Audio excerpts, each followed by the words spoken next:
사남성교의 은혜로운 찬양을 우리 주님께서 기쁘게 받으신 줄 믿습니다. 참 멋지게 은혜롭게 찬양을 해주셔서 제가 앞에서 보는데 그 남성 4인조 중창단 포레스텔라가 생각나는, 그보다 더 멋있었어요. 누가 김연아 씨 남편 고우림 씨인지는 모르겠지만 하여튼 다 멋있고 은혜로웠습니다. 사랑하는 성도 여러분, 오늘 귀한 날 주님의 성전에 나와서 예배하시고 기도하신 여러분에게 하나님의 은혜와 주님의 평화가 그리고 성령 충만함이 가득하시기를 주님의 이름으로 축복합니다. 아까 우리 세계선교위원장님 박희수 장로님과 함께 임재건 선교사님 부부를 좀 만났어요.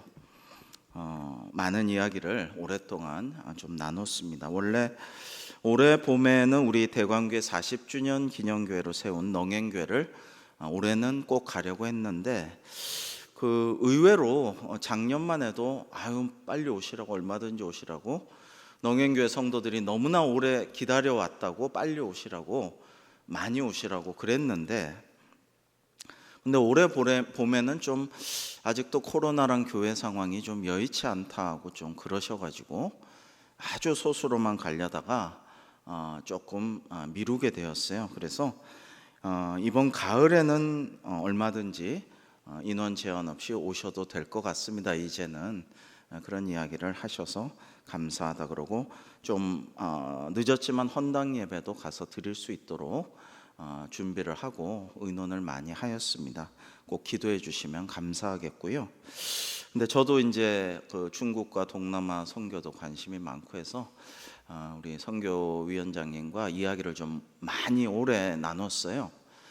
여러분, 교회사 역사에 있어서, 선교 역사와 교회사의 역사에 있어서 무조건 전 세계에서 역사상 가장 많은 선교사를 보내고 가장 많이 지원한 데는 단연코 중국입니다. 그런데 중국 사람들은 계속해서, 사실은 원제국의 칭기스칸의 여러 가족들도 기독교인이었고요. 여러분, 몽골 때부터 그랬고, 명말에도 선교사가 와서 귀족들이, 왕족들이 선교를 이렇게 받아들여서 믿다가 또 이게 흐트러지고, 청나라 때도 그랬고, 수많은 선교사님들이 오셔서 열심히 전했지만은 다 쫓아냈거든요. 축출했어요. 추방했어요. 여러분 아시다시피 우리 임재건 선교사님도 중국에 사천대광교를 세우고 섬기는 일을 열심히 하셨지 않습니까? 우리 성도님 중에 가신 분들도 계실 거예요. 그런데 그 추방당하고 할 때의 그 심정을 많이 이야기도 하시고, 태국에서 괴로움을 당했던 이야기도 하시고 많이 그 전에 이야기를 나눴었는데, 이번에는 이게 하나님 뜻인 것 같다. 하나님께서 중국에는 이제 잘 복음이 정착될 수 있게 이미 역사하셨기 때문에 이제는 중국에 온 선교사님들이 디아스포라, 이렇게 열방으로 흩어져 나가서 선교할 수 있도록 이제는 허락하시고 그렇게 퍼져나가게 하셨다라는 믿음의 고백을 하셨어요. 여러분, 그런데 참 사람이, 민족성이 다르다, 이런 이야기를 좀 많이 나눴습니다. 우리나라는 이 아시아에서 가장 하나님의 은혜를 많이 받았고, 또 우리도 열심히 했어요. 그죠? 열심히 했어요. 초대교회부터 중국 산둥 선교를 하면서 정말 교회가 작고 열악하고 보잘것없고 어려울 때부터 말씀대로 선교에 힘쓰면서 전도하면서 함께 커가는 교회가 되어서 하나님의 복을 많이 받았습니다. 근데 중국이 그렇게 그 선교사님들이 많이 와도 추방하고 축출하고 받아들이지 않다가 이제는 많은 중국인들이 복음을 믿게 되었습니다. 여러분, 제가 이 정도는 될 겁니다. 제가 중국 선교사님들이나 여러 가지 중국의 관료나 이런 걸 통해서 이야기 듣기로는 1억 2천에서 5천, 아마 지금쯤은 1억 5천쯤 될 겁니다라고 말씀드린 바 있습니다만, 이번에 다시 확인했는데 1억 5천 정도가 지금 거의 그 정도는 기독교인이다라고 추산하고 있습니다. 물론 정확하게 세기는 어렵죠. 그러나 1억 5천 정도의, 여러분 대단히 많은 수 아니겠습니까? 그렇게 복음을 믿고 있고요. 그 중국의 사천대광교회를 세울 때 건립 당시 우리 대광교에서 3천만 원을 들였다고 해요. 그런데 이 중국 사람들이, 중국 교인들이 이 3천만 원이 종잣돈이지만 여기에 그치지 않고 3억 원을 모아가지고 교회를 세웠어요. 그리고 열심히 교회를 가꾸어서 지금 400~500명 정도가 열심히 예배를 드리고 있다라고 합니다. 물론 쫓겨나고 이렇게 억울하게 추방되면서 교인들하고 제대로 인사도 하지를 못해서 마음에 아픔이 남아있지만, 언젠가 돌아가시려고 기도하고 있지만 그렇게 많이 성장했어요. 중국의 많은 교회들은 자력으로 성장하고 있고, 그 다음에 계속 성장할 뿐만 아니라 동남아에 선교도 하고, 원칙적으로 정부에서는 싫어하고 금하고 있지만 그런 일들을 하고 있다. 놀라운 일이에요. 그런데 지금 태국을 비롯한 동남아 국가들은 물론 불교가 국교 비슷한 종교적, 문화적, 역사적 상황도 있지만은 이런 말씀하시더라고요. 30년 전에 교인이 20명이었던 그 지역의 그 교회, 30년 지난 지금도 똑같이 20명밖에 없다는 거예요. 그러니까 전혀 성장과 발전이 이루어지지 않았고, 중국은 눈물로 씨를 뿌렸어도 기쁨으로 거두는 것을 바로바로 볼 수가 있었는데, 그래서 참 보람있다, 기쁘다, 감사하다, 할렐루야 막 이런 충만함이 있었는데, 이 태국을 비롯한 동남아는 뭐 다 그렇죠. 캄보디아, 라오스, 미얀마, 이게 너무 이 기쁨으로 거두는 일들이 없고 그대로 있다. 예를 들어서 한국에서 1,000만 원을 교회를 지으시오라고 헌금해서 보내면 공사비를 다 이렇게 해보면은 교회 건립 비용이 1,200만 원이 든다. 그러면 자기들 힘을, 우리 한국 사람들 같으면 그래 왔잖아요. 중국도 방금 말씀드렸듯이 그런단 말이에요. 우리보다 좀 더 하죠, 사실은. 우리는 뭐 반반이나 뭐 이렇게 좀 열심히 하는데, 중국은 3천만 원 이렇게 해주면 고맙다 그러고 힘을 더 내서 3억을 더 해가지고 한단 말이죠. 태국이나 동남아 사람들은 1,200만 원 들여서 공사를 하게 되었는데 1,000만 원이 한국에서 왔다, 200만 원이 마저 올 때까지 계속 기다린다는 거예요.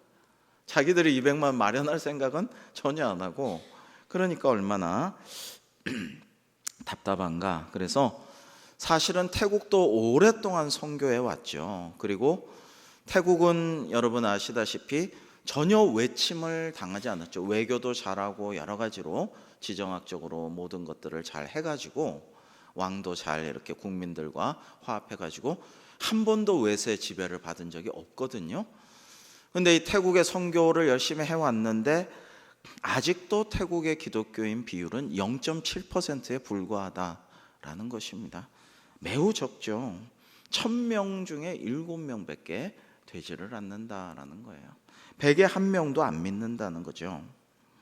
그러나 지금 농행교회는 너무나 열심히 잘 하고 있고, 또 우리가 오기를 기다리고 있고, 그래서 뭘 필요하고 뭘 헌물해야 되고 예배하고 이런 걸 오늘 한참 이야기를 잘 나눴습니다. 참 감사하고요.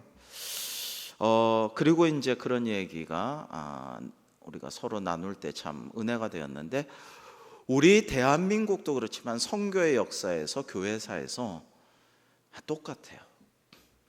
하나님을 믿고 복음을 잘 받아들이고, 나 개인도 그렇고요, 우리 가정, 우리 집안도 그렇고요, 그 사회도, 그 나라도, 그 민족도 똑같아, 마찬가지예요.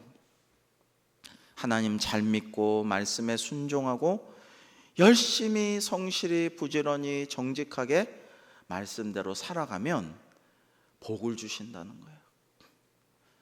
어렵고 힘들고 뭐 사업이 부도나고 어려운 상황 당하고 몸이 아프고 해서 지금 힘들어도 자손들에게 복을 주시고 천대까지 은혜를 베풀어 주시고 점점 더 흥왕하게 하시고 부흥하게 하시고 역사하신다라는 거예요.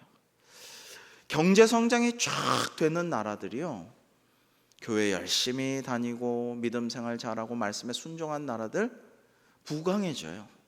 축복을 받아요. 은혜를 누려요.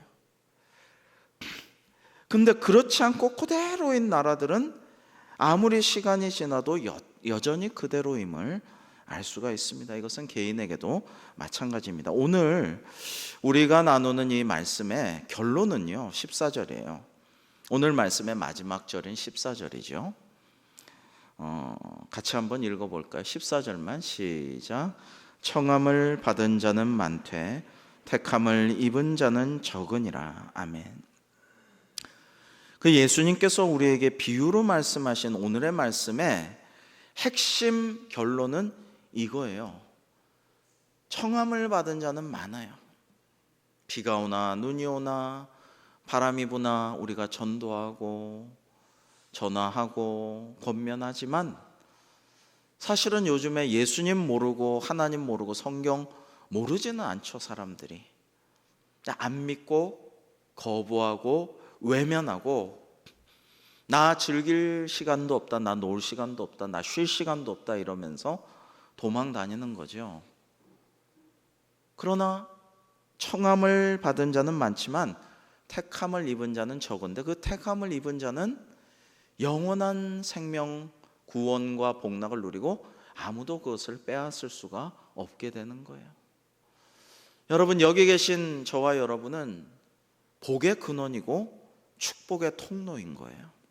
우리가 가족에게, 친지에게, 친척에게, 친구에게, 이웃에게, 동료에게 복음을 전하면 그 사람이 물론 그 사람에게 많이 달려있죠. 그 사람의 자유의지, 하나님께서 주신 그 마음에 많이 좌우하지만 우리가 간절히 오랫동안 기도하고 권면하고 사랑으로 섬기고 감동 감화시키고 때로는 강권적으로 너 어느 때까지 이럴 거냐고, 언제 나올 거냐고 때로는 강하게 그렇게 하여서 교회에 나오게 되고 믿음 생활을 가지게 되면 그 사람이 계속 말씀드리잖아요. 지옥에 떨어질 인생이 천국으로 완전히 바뀌는 거죠. 운명이 바뀌는 거예요. 오늘 말씀 왕의 아들의 혼인잔치 비유는 누가복음 14장에도 등장합니다. 내용도 거의 대동소이해요. 그런데 이제 제가 예전에 어느 교수님이 하버드에서 박사하시고 참 잘 가르쳐 주셔서 참 훌륭한 교수입니다. 존경했던데 그 말씀이 하나 남아요. 여러분, 대동소이란 말이 있습니다. 큰 데서는 동일하고 작은 부분에서는 다르다는 게 대동소이죠. 근데 가끔 어떤 것은 대동보다 소이가 중요할 때가 있습니다.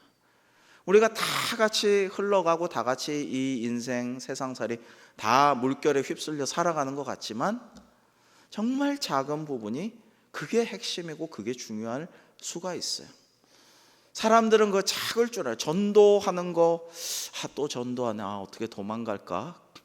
한번 가기는 가야 되겠는데, 한번 교회 나가주긴 해야겠는데, 저번에 등록하기로 약속했는데 어떻게 할까? 하여튼 뭐 별거 아니니까 한번 가주자, 등록 한번 해주자, 1년에 몇 번 부활절 뭐 성탄절 나가주자, 면피나 해주자. 근데 그 작은 부분에서 교회 일단 발걸음했다가 은혜 받고 감동받아서 믿음을 갖게 되면은요, 그럼 완전히 바뀌는 거죠. 극적으로 전환되는 거죠. 이번에 이 새가족 교육을 충실하게 은혜롭게 잘 하고 있습니다. 근데 이제 지난 주일에는 그 영접 기도를 하고 결신을 받았어요. 그러니까 하나님 믿겠다고 우리 교회에 나왔고 등록 다 했잖아요. 그러니까 교인이잖아요, 공식적으로. 그러나 영접 기도하고 믿겠다고, 예수님을 내 구주로 믿겠다고 몇 분이 결심을 했다. 사실 이게 중요한 것이죠. 이게 중요한 것이고요. 여러분, 마태복음 오늘 본문은 임금의 아들을 위해, 왕자를 위해 혼인잔치를 베풀었다고 하는데, 누가복음은 어떤 사람이 큰 잔치를 베풀었다라고 되어 있습니다. 근데 이게 다 이유가 있어요.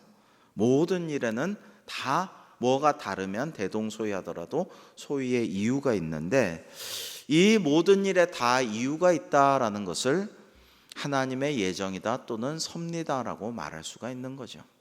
하나님이 허락하시니까 이런 일들도 이루어지는 거예요.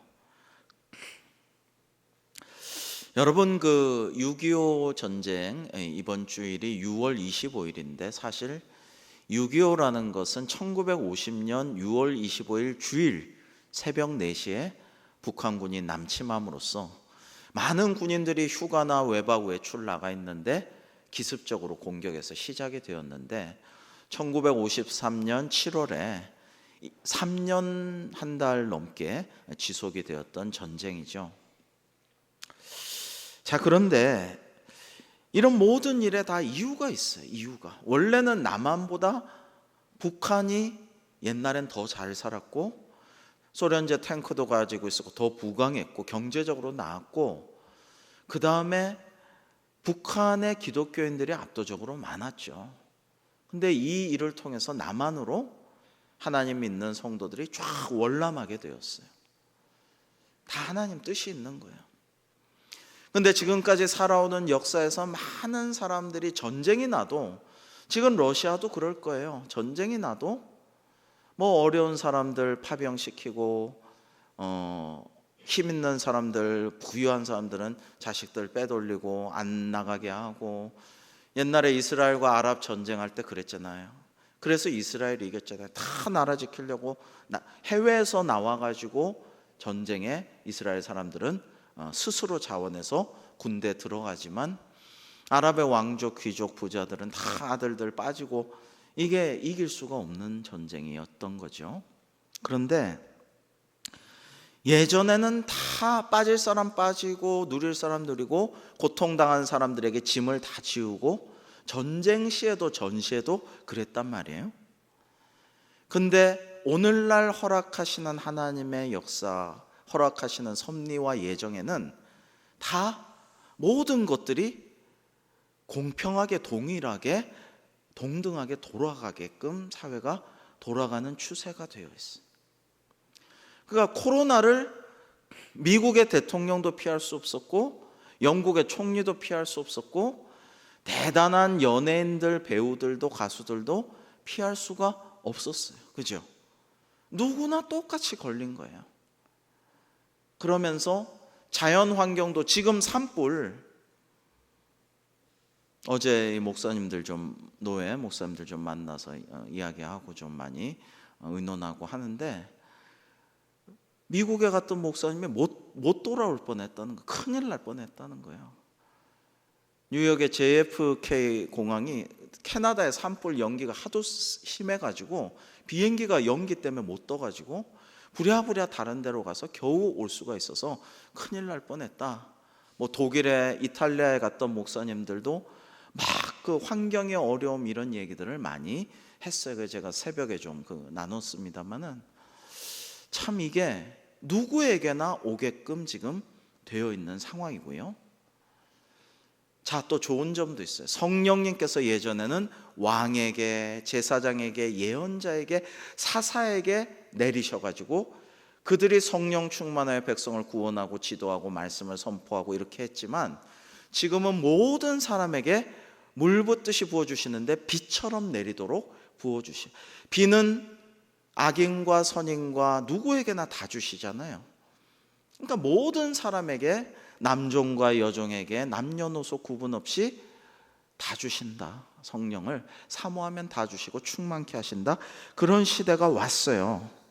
왔는데 관건은 우리에게 달려 있어요. 하나님께서는 지금 이스라엘만 선민이 아니고, 성령도, 성령 받는 사람 따로, 기름 부음을 받는 사람, 메시아가 따로, 그게 아니고 제사장도 딱 이 대제사장, 레위 지파 제사장 따로 있는 게 아니고 모든 사람 만인 제사장의 시대가 열렸고, 다 그런 시대로 지금 주시고 있지만 은혜를 우리가 우리의 자유의지를 가지고 믿음으로 결단하고 예수님을 구주로 영접하고 전도를 받아들이고 나아갈 수 있느냐 없느냐, 우리에게 달려 있다라는 것입니다.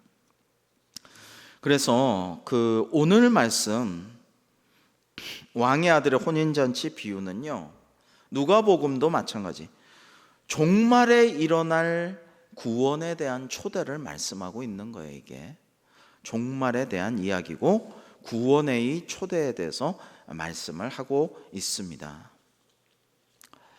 자, 이 마태복음 앞에 21장에 나온 우리가 살펴보았던 두 아들 비유, 포도원 농부 비유와 연결하여 왕의 아들이 나와요. 자기 아들을 위해서 왕이 혼인잔치를 베풀었는데, 여러분 이 왕의 아들은 여러분 눈치채셨죠? 누구시겠어요? 왕의 아들이? 예수님이죠. 예수 그리스도죠. 하나님 아버지의 아들, 만왕의 왕의 아드님이신 예수 그리스도예요. 이 아들을 위해 혼인잔치를 열었어요. 여러분, 저도 청첩장 받고 꼭 와주세요, 꼭 와주시기를 간절히 바랍니다. 그럼 가야죠, 그죠? 초대를 하고 꼭 와주세요 하면은 다른 일이 있어도 가능하면 가야 되는 거죠. 초대를 안 했으면 가면은 오히려 신뢰가 되고 부담을 끼칠 수 있으니까 안 가는 게 맞지만 초대하면은 가야죠. 근데 초대를 간곡하게 했는데 안 왔다. 와서 자리를 빛내주셔요, 와서 즐겨주세요, 축복해주세요, 축하해주셔요 했는데 안 왔다 그러면 섭섭하고 서운한 거죠. 마음이 상하는 거죠. 더구나 왕의 아들의 혼인잔치입니다. 혼인잔치라는 게 여러분 예수 그리스도가 영적으로 우리의 신랑이 되시고 우리는, 교회와 성도는 예수님의 뭐가 돼요? 신부예요. 신부, 각시예요. 이 예수님의 그러니까 혼인잔치를 하는데 이 어마어마하게 중요하고 아름답고 가장 귀한 아들의, 가장 아끼는 내 외아들의 혼인잔치에 오라고 하셨는데 안 와. 그러면은 섭섭한 거죠. 섭섭한 거예요. 자, 이 왕의 아들의 혼인잔치 비유는 앞서 21장에서 공부한 두 아들 비유와 포도원 농부 비유와 연결된 예언과 심판의 비유에 해당이 되는 것입니다. 그 주제는 이스라엘에 대한, 유대인에 대한 심판이에요. 자, 자기 아들을 위해 혼인잔치를 베푼 어떤 임금이 아들, 하나님께서 아들 예수 그리스도를 위해서 이제 구원의 잔치, 성도를 향한 전도의 잔치, 선교의 초청 잔치를 베푸셨어요. 큰 기대를 가지고 사랑하는 마음으로, 아끼는 마음으로 구원하려고 아낌없는 성찬을 베풀고 오라고 했어요. 자, 그런데 이 종들을 보내 이미 청첩장 보내고 초청한 사람들은 사실 누구냐면은 이미 선민으로 택함 받은 유대인들, 이스라엘 백성인 거죠. 그런데 이들이 오기를 싫어해요. 종들은 앞서 포도원 농부 비유처럼 구약의 선지자들 또는 세례 요한같이 하나님의 말씀을 전하고 하나님의 구원의 길로 인도하고 초청하고 회개를 촉구하고 주님께로 나오라고 하는 하나님의 종들, 선지자들을 의미하죠. 그런데 먼저 구원의 길로 초청받은 유대인들, 이스라엘 사람들이 예수 그리스도를 통한 진정한 구원의 길로 나가는 것을 싫어해, 거부합니다. 여러분, 오늘날도요 유대인들이 이스라엘에 있죠. 그 다음에 유대인들이 적어도 2000년 디아스포라 헤매다가 1940년대인가요? 이제 다시 시온으로 돌아오는 그런 일이 일어난 후에 지금 정착됐지만 그동안 살아왔던 팔레스타인 사람들, 조금 옛날 고대 블레셋 사람들하고는 다르지만 블레셋이라는 게 필리스틴, 팔레스타인이란 뜻이죠. 그 토박이 블레셋 사람들, 팔레스타인 사람들이 지금도 가자지구나 이런데 팔레스타인 사람들 사는데 살고 있죠. 근데 유대인 기독교인의 비율보다 이스라엘 땅의 팔레스타인 사람들의 기독교인 비율이 더 높아요. 유대인들이 기독교를 안 믿는 거죠. 예수님을 구주로 인정하지 아니하는 거죠. 자, 이렇게 거절해도 포기하지 않고 임금은 또다시 종을 보냅니다.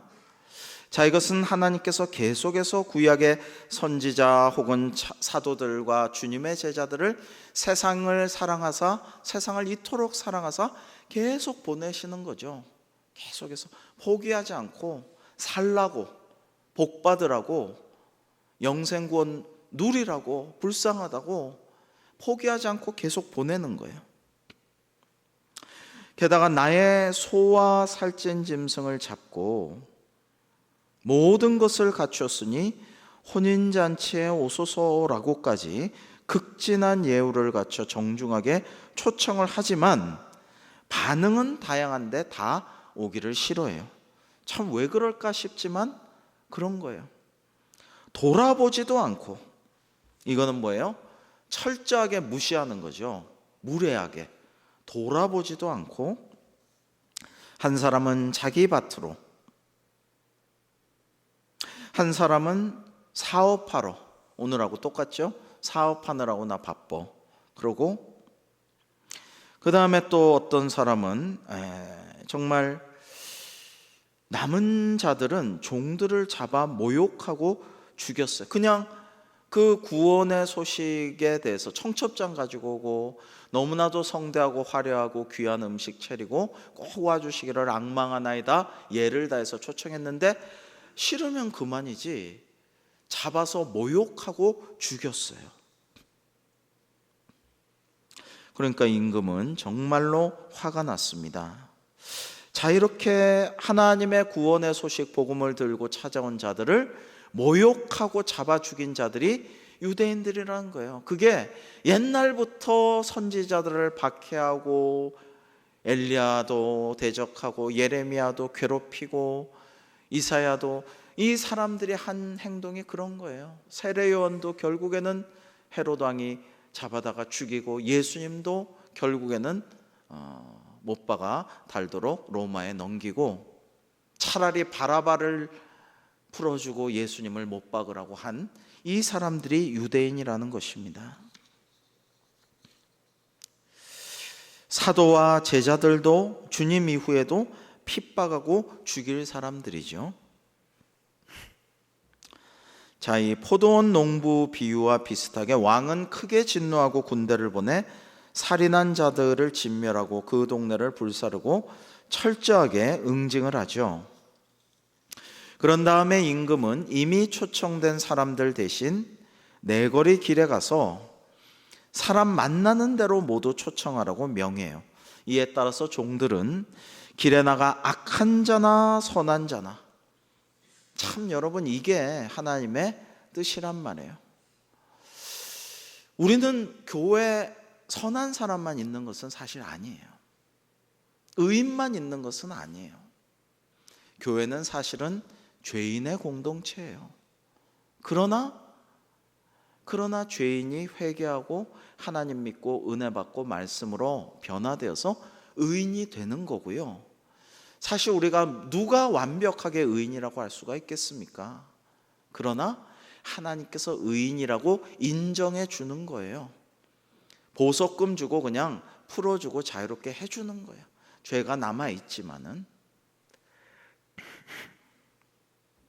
자, 그래서 이제 임금은 악한 자나 선한 자나 만나는 대로 모두 데려와 잔치 자리를 가득 메우게 합니다.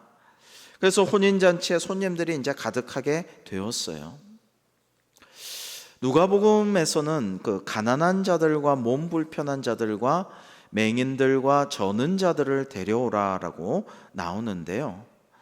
이 본문을 종합해 보면 이제 뭐냐면은 이런 거예요. 여기서 선한 자나 악한 자, 누가복음에선 가난하고 불편하고 눈 멀고 저는 자들, 이걸 종합하면 결국에는 완벽하지 않은 자들, 죄인들, 유대인들과 종교 지도자들이 손가락질하고 율법을 못 지키는 자들이라고 하고 홀대하던 자들을 다 나아가서 이방인들까지도 다 데리고 와라 라고 했다라는 말씀입니다.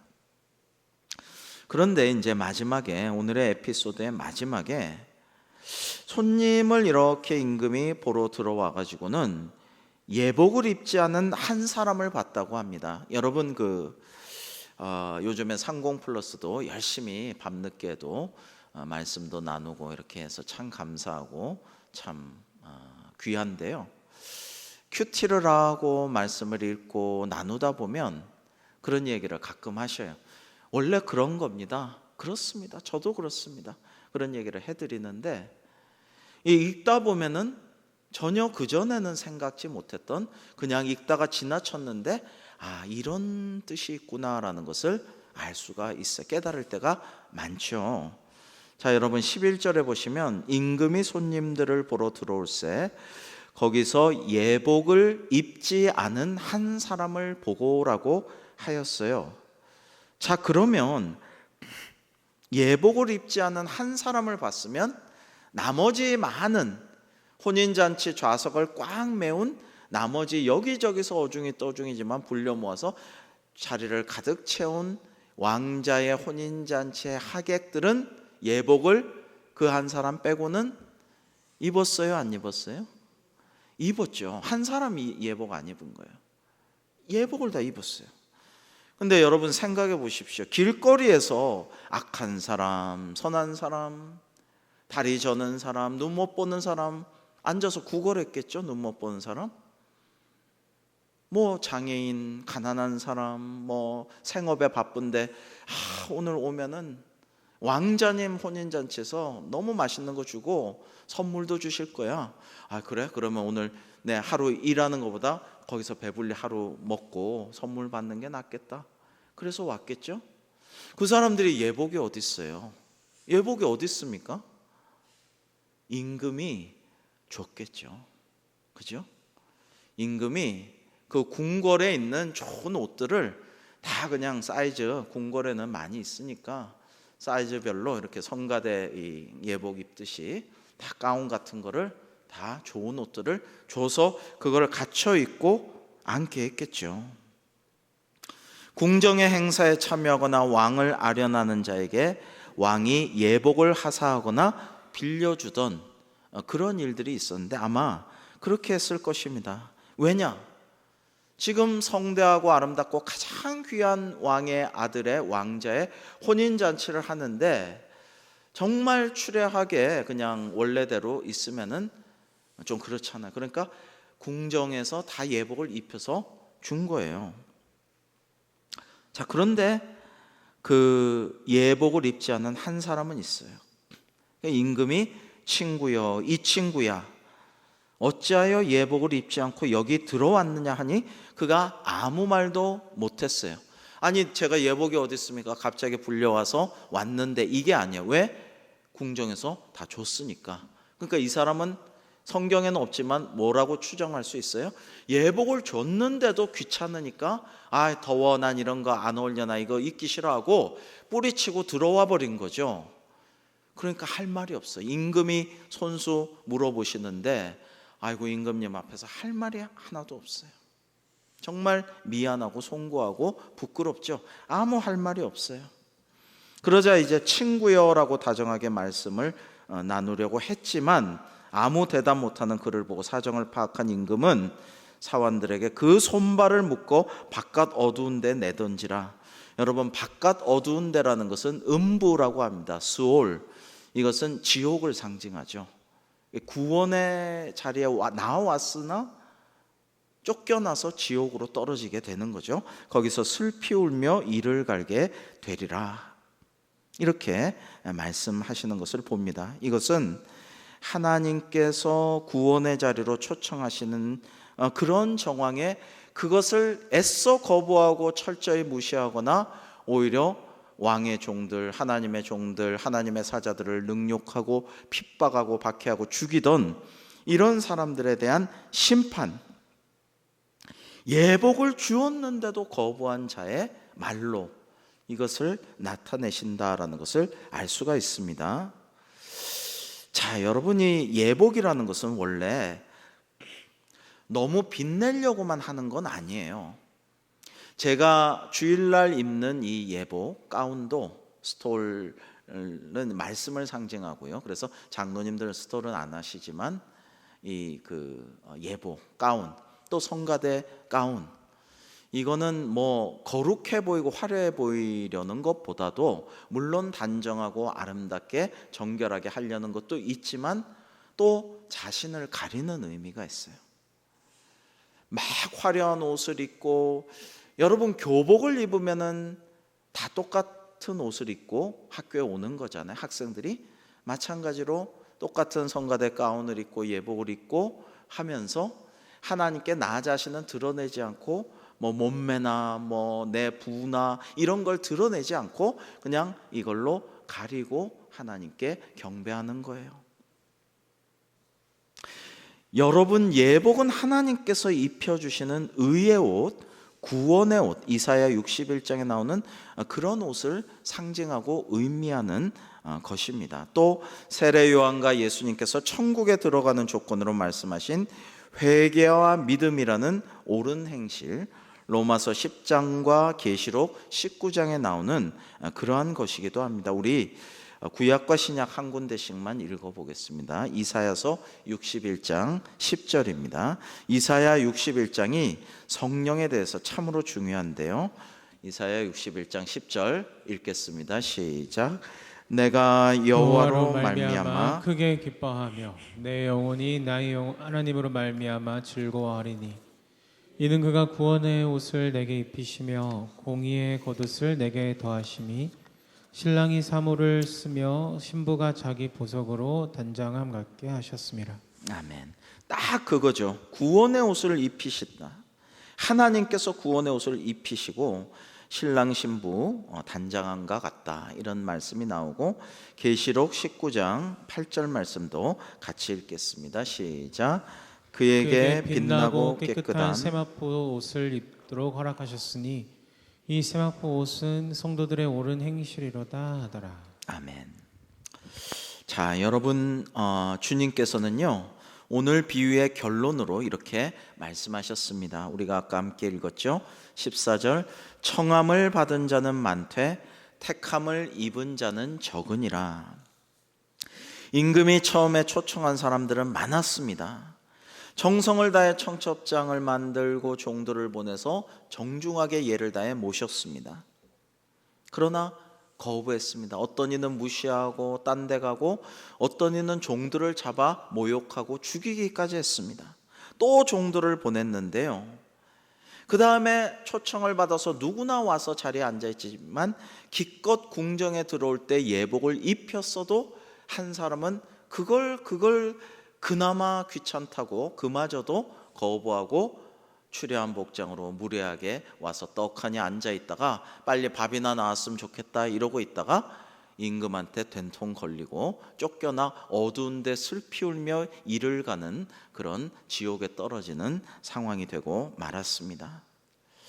자, 아까 이야기했는데요, 그 태국이나 동남아 사람들은 그냥 그대로, 일본도 그냥 그대로 하면서 일본은 점점 더 쇠락하고 있어요.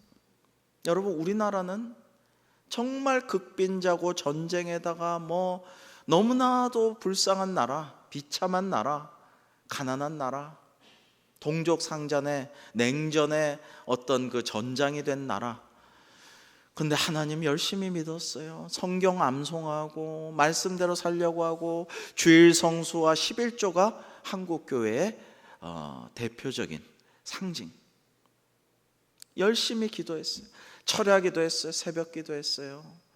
합심 기도했어요. 전도했어요. 초창기부터 계속 선교했어요. 그러나 이런 것들이 많이 지금 무너지고 있습니다. 이걸 우리가 영적 전쟁으로 보고 싸워야 돼요. 이번 주일에는 그런 말씀을 나누려고 해요. 이게 제일 중요하다, 우리의 전쟁이다 라는 것입니다. 여러분, 우리가 미국에 이어서 선교 2위 선교 대국이었고 인구 비율은 최고였고 대단했지만 지금 한 6위 정도로 떨어졌어요. 자꾸 교회가 어려워지고 코로나도 오고 하니까 선교비부터 줄이고 이러면서 여러분 너무나 떨어졌어요. 교회 학교가 너무나 많이 사라졌어요. 교회가 코로나 기간에 10,000개 정도가 없어졌어요. 저랑 같이 사역하던 목사님도 송도에서 열심히 사역하고 정말 뛰어나고 훌륭한 목사님이에요. 근데 버티다 코로나 때 안 돼서 얼마 전에 그만 접고 선교사로 나가기로 그렇게 생각을 했다라고 이야기를 해서 참 마음이 아팠습니다. 어쨌거나 그 개척교회는 18년 했는데 그만하기로 결정을 했어요. 마음이 아프죠.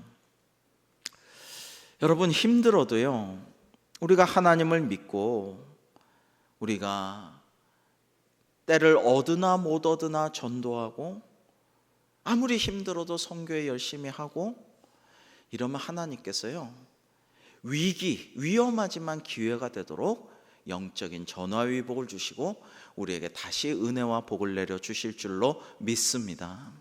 우리가 그런 믿음으로 더 기도하고 더 말씀에 순종하고, 사실은 원래 우리가 하던 대로 하면 돼요. 근데 하던 대로 안 하니까 자꾸 편하려고 그러고 안 하려고 그러고 나태해지고 안일해지고, 그러니까 그런 거예요. 여러분, 우리가 중국이 우리 따라서 교인들이 그러니까 중국 역사상 그런 적이 없는데 1억 5천이 지금 믿게 됐잖아요. 이전에는 중국에 그런 적이 없거든요. 제가 말씀드린 적이 있지만 홍수전의 태평천국의 난이 중국을 거의 집어삼킬 뻔했거든요. 그러나 그것은 이단 사이비 교주 홍수전의 그 하나의 운동이었지 제대로 된 정통 기독교는 아니었어요. 하나님이 허락하지 않고 막으셔서 이단 사이비 중국 대륙이 될 뻔했는데 막으신 거고요. 지금 제대로 기독교를 믿는 사람들이 1억 5천이 된다는 거예요. 그러니까 이게 어떻게 보면 말세지 말이 아닌가 이런 생각도 해요. 마지막 때니까 모든 것들이 공평해지고 만민에게 성령이 임하게 하시고, 그리고 땅끝까지 다 제자 삼게 하시고, 중국도 저렇게 많은 사람들이 이제 중국이 선교하게 될 거예요. 북한하고 우리가 당장 통일은 안 되더라도 협력하는 관계로 나아가면 어떻게 돼요? 우리나라가 북한하고 뭐 만주, 시베리아, 저기 유럽까지 아프리카까지 철도 타고 온데 사방으로 전도할 것이고, 북한의 경험을 통해서 많은 사람들이 선교의 놀라운 역사를 경험하게 될 거예요. 북한 사람들이 그 지옥에 살고 독재에 살고 우상숭배 3대 살던 사람들이 선교하기 시작하면 얼마나 놀라운 선교의 역사가 일어날 거냐 말이에요. 여러분, 이런 것들을 사실 마지막 때 더욱더 기대하면서 하나님의 역사와 도적같이 임할 그날을 사모하면서 더욱더 전도와 선교에 힘써서 하나님의 구원의 역사에 우리가 그리스도의 군사로서 역할을 감당하기를 주님의 이름으로 축복합니다. 기도하겠습니다. 하나님 아버지, 저와 여러분 우리 대광교회가 하나님께서 기뻐하시는 복의 근원이 되고 또한 복의 통로가 되기를 간절히 사모하며 기도합니다.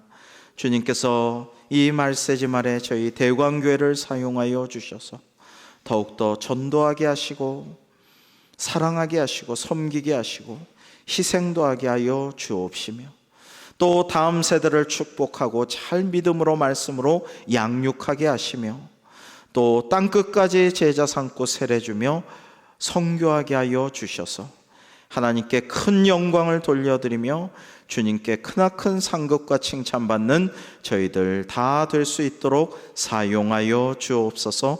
예수님의 이름으로 기도하옵나이다. 아멘.